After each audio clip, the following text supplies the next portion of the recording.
What is up, guys? So today I'm going to talk about one of my darkest moments in my life before I got clean, before I got sober. Because there's one thing I know in this lifetime is that out there now there's a lot of people struggling, and there might be somebody who's in the pits of despair, they're in active addiction, they feel like there's no way out, there's no hope. And me sharing my own experiences when I was at that point, you know, it might give them hope, it might raise them up a little bit, and just really help somebody out there. Because there's always someone in the comments saying, oh, you've said this before. Well, yeah, I have, and I'm going to continue saying it because there's people out there that might need to hear it, you know. So yeah, I'm struggling a little bit myself lately. I got up yesterday, I didn't do a video yesterday. I got up, my eyes were hurting, I felt sick, I thought, oh, fuck's sake, you know. And I fucking slugged through the day. And I every morning I go for a run just to feel better. I put on a sweatsuit, I go for a run over the field, take the dog with me, I come back soaking wet, peel my sweatsuit up, jump in the shower, and it sets me up for the day. And yesterday I really had to slog through it, I just couldn't be bothered.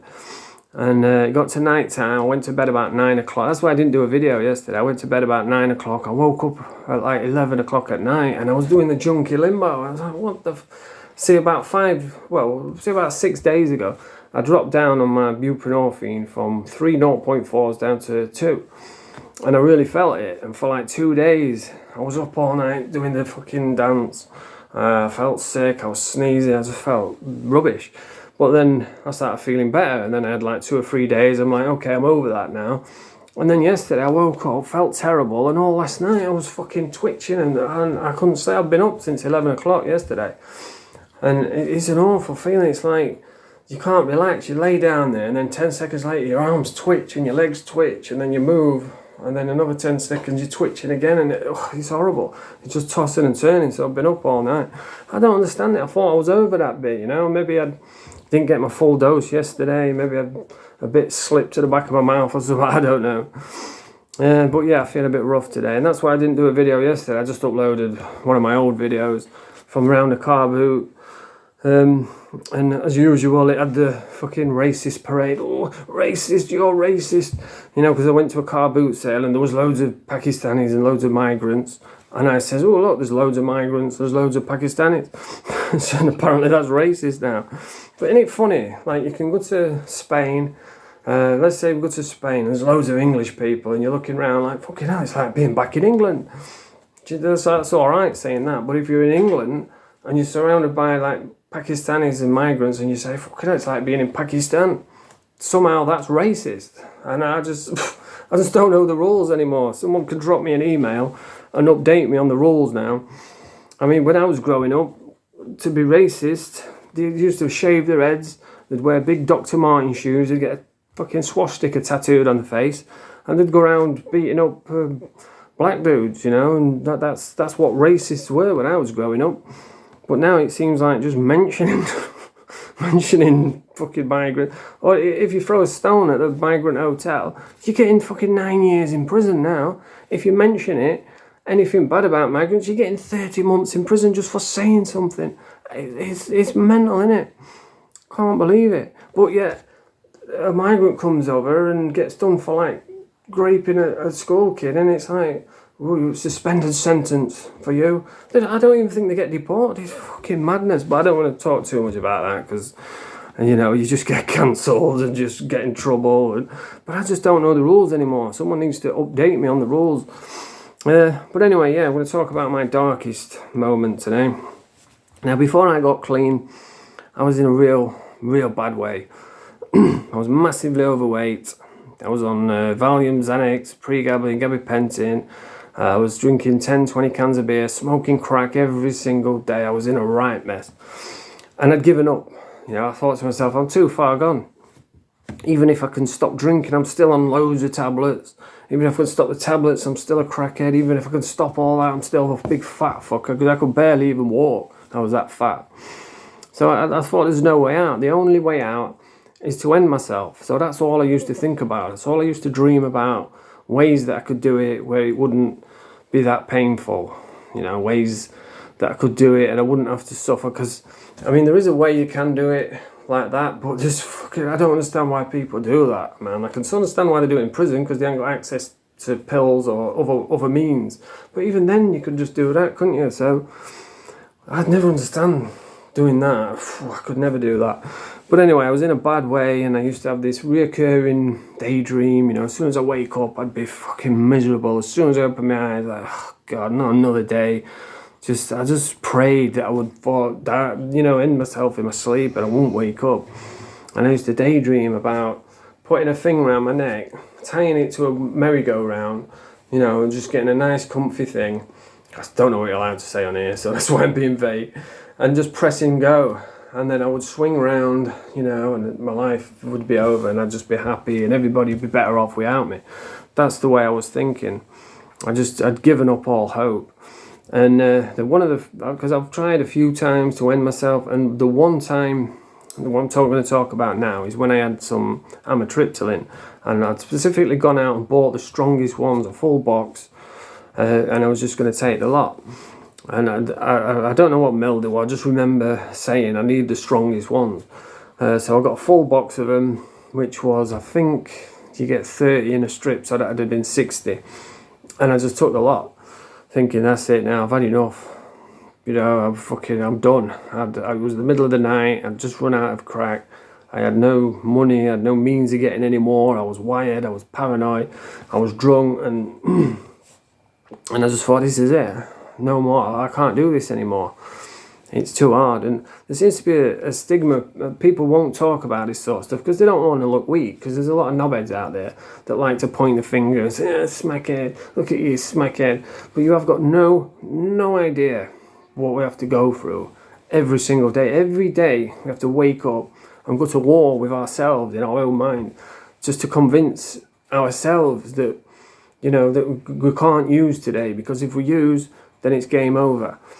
And that's not even going into all the shame, the embarrassment of all the people who've stolen off, all the people I know in the area who know me as a smackhead, all the people I've sold stuff to and fell out with and scrounged off. And, there's just so much misery and mental trauma from being an addict. So it's hard. It's really hard. And that moment in time, I ran out of crack, I was drunk, and I thought, that's it, I'm done. No more. So I took the entire box, which is 60 strong amitriptyline pills, plus I was drunk as hell. And that night, I keep getting bits of it back. It's all jumbled because I was on copious amounts of Valium, and Valium, people call them charge sheets, because you take Valium, you know what you're doing while you're in it, but then the next morning you wake up, your mind's blank, you can't remember a thing, and then little bits start coming back, which is what's been happening. And I remember I took these tablets, and I was racing around the house to start with, going through all the drawers. I had no idea what I was looking for.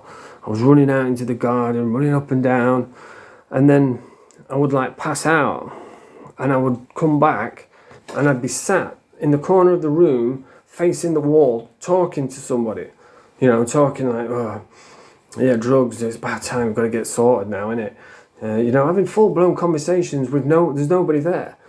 And all the time, this hallucination I'm talking to is saying, it's time to get your fucking life sorted, bro. You've got to get it sorted. I'm like, yeah, but I can't. It's so hard. And then I'd click and I'd be like, there's no one there, is there? If I open my eyes, I know there's not going to be anyone there. And then I'll open my eyes and I'll be like, fucking hell. And then I'd zone out again. I'd be in another room talking to the wall again. And the same conversation, oh, you've got to get your life sorted. So that's how bad my life was. Even my hallucinations were telling me, this is enough, bro. You've got to fucking get yourself together. And that's what, put the seed in my mind, okay, now it's time. Now it's time to get off these drugs, to sort yourself out. And it's not advisable to stop alcohol. It's not advisable to stop Valium if you're dependent on it, because it can cause a stroke, you can end up dying, you can end up killing yourself. But I didn't care, because I was dying anyway. Every day I was waking up just miserable. And honestly, you don't know suffering until you've been in the depths of addiction, and you're out of control, alcoholic, fat as a pig. And I was just so miserable. And I thought, well, I'm dying anyway, So even if I do stop dead and I have a stroke and die, well, who cares? You know, at least I've fucking got out of this horrible mess that I've got myself into. So that's when I started thinking, right, it's time to get clean. It's time to do whatever you need to fucking do, right? Because I know I always say I'm not much of a fighter, you know, but when the chips are down and it's time to fight, that's when I'll deliver. And I said to myself, right, you've got to go through this. It's not going to be good. You're going to feel like you're going to die, but you're going to get through it, you know, because that's what you do. You can get through this. So I remember the first night I just stopped dead, and I was just fed up, you know, and I was just fuck this, and I was laid on my bed, and the first night it wasn't too bad because Valium are long lasting. So, you know, it kind of covered me for that first night, and I remember thinking, fucking hell, this ain't that bad. You've been stressing all this time for no. And then around dinner time, you know, the feelings started coming. I was like, oh no, here it comes. And there's a great line from Trainspotting from Renton where he says, I don't feel the symptoms yet, but it's in the post. that's where I was at. I'm like, I don't feel it yet, but it's in the post. And around dinner time, I started like feeling sick and getting headache. And then that night, I was in full blown withdrawal. And just my luck, that one night, right, nobody has ever, in the place where I was at, nobody has ever used garlic, cooked with garlic before. And this fucking first night, I'm detoxing, I'm feeling terrible, some motherfucker's cooking garlic. And I was like, ugh, the smell, it give me an headache. I was fucking, and there's a real cruel twist when you're detoxing from Valium and all that, is your body is not getting the nourishment, it's not getting the sleep, so you're exhausted, you're tired, and your body sensitizes. So all these withdrawal symptoms, you can feel them twice as bad. You know, like when you've got a hangover, and your hearing's sensitive and your eyes hurt from the light. That's what it's like. So your detox, the symptoms are 3 times as bad because your body's so sensitive from the lack of sleep. And I was fucking hallucinating. You can't keep still, so you can't relax, you can't focus, you can't watch telly. I had tremors, what I've never had before, so I couldn't even pick up a remote. Even if I could have watched telly, I wouldn't have been able to turn it over. And I was tossing and turning and puking, and it got like 3 nights in, and I was like, this is it, man. There's no worse than this. It's impossible. I was hurting in ways that I can't even explain it. It was like every fibre of my being was being ripped apart and fucking punished, and it was horrible. I just said to myself, I distinctively remember saying, fucking, this is it, man. This is the worst that anybody could ever feel, but you can take it, you know, let's go. And if I'm being like totally honest, if I was in a position where I could have had some drugs or had some alcohol and just to take it away, I probably would have. But I wouldn't have been able to anyway, because if I'd have drank beer, I'd have just puked it straight back up. If I'd have had a tablet, I'd have just puked that back up. If I'd have tried taking anything, really, if I'd have smoked crack, it just made it worse. So I was stuck in the junkie limbo. And it was ages since I started sleeping properly. But I remember the very first time, it was like 5 or 6 days, no sleep. And I mean no sleep. Not, I was up all night. You know, I fell asleep at 1. No sleep at all. And it was like 5 or 6 nights in, and I dropped off for probably about 5 minutes. And I had a dream about the fun-loving criminals. I don't know why. And I was running around town with a fun-loving criminal, and I dropped off. And then I come to, I was like, fucking yes, I've just slept for the first time. And then I started like hallucinating a bit earlier on, and it was so weird. I was hallucinating like I was with Ricky Hatton and Michael Gomez on the computer, and his mum and dad kept coming by and cutting my throat with bits of glass. And I was like trying to be polite, I didn't want to say out. I'm like, she just fucking slashed my throat there. And then she did it again, and I was getting more and more angry, and then she did it again. I went, what did you fucking do? And then I woke up, you know, and there was another bit when I was having, I was dreaming, I was like hallucinating, I was in a prison. And when I was in prison once, it was many years ago when Doncaster's first opened, they served fish and chips one weekend. And I remember getting this fish and chips. I was proper hungry. I was like, yes, I had a big mouthful of this fish and it was full of bones and it was off. You know, and there was a big fuss about it in the prison.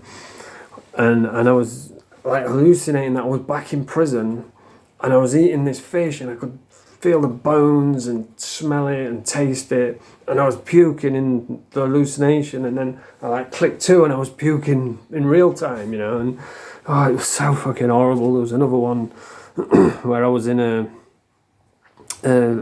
factory with prostitutes doing drugs, and one of the prostitutes pulled out a blade, started cutting my face, cutting her face, and then smothering my face into hers. And then when I come to out of this hallucination, I was on my knees on the floor, like fucking, oh god, it was horrible.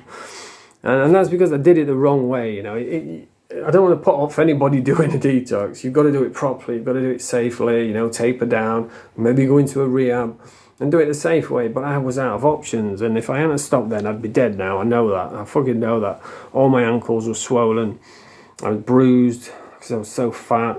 I was getting pins and needles all over my body, and I was on death's door. I was dying. So if I hadn't got clean then, I would be dead now.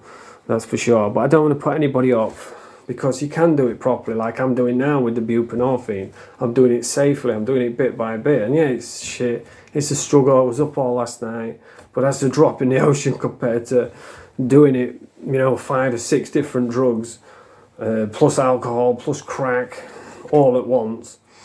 So yeah. So if you're stuck in that rut, you know, you think there's no way out, because look at where I am now to where I was then. Fat, overweight, on 5, 6 different drugs. Felt like everybody hated me, everybody was laughing at me, the whole world was against me. And to look at where I am now, I fucking do YouTube videos. I've got like 10,000 subscribers, just got a notification there. I do TikTok videos, people messaging me, want to do podcasts, people want me to be in documentaries and stuff like that. And listen, I'm not there yet because of all the trauma from the addiction. You know, the anxiety, depression. I have days where I just think, what's the point, you know? I can't cope. This is horrible. But then the next day I'm like, come on, let's go, let's do this. So yeah, it's up and down. I'm not where I want to be, but I'm not where I fucking was, and I've got to thank the universe for that, because you know, that was horrible. You don't know loneliness, you don't know suffering until you've been there. That's real misery and suffering. But anyway, yeah, I suppose the message today is, doesn't matter how far you've fallen, because you can't be any worse than that. I just refuse to believe it. There's no way anyone could be any worse than that. And to get from there, from where I was to where I am now, because I didn't give up. I kept going, I kept fighting, I kept moving forward, and eventually you will succeed. It doesn't matter how many times you fail, because once you've only got to get it right once, and that's when your life will start improving. Just so long as you don't give up, keep fighting, keep moving forward. And it's easy to point the finger and say, oh, look at him, he's a smackhead. But you know, you've got no idea what we have to go through. You don't know what it's like waking up every morning. You wished you hadn't. And you just got to ignore those types of people, and don't be put off by those types of people. You know, if you're struggling, talk about it. Tell someone about it, you know. Start a YouTube channel. Just be real. Because there's a lack of that on YouTube. Everybody's a tough guy. Everybody's got loads of money and fucking all successful and that, but they're not really. You know what I mean? They're all fucking dossers themselves. They just hide it better than what I do. You know, they just hide it better than us. So yeah, that's the message for today. Keep moving, keep fighting, keep going forward, and you will be successful. So if you like this video, press the thumbs up, subscribe to the channel. Mange 2, YouTube, Mange 2.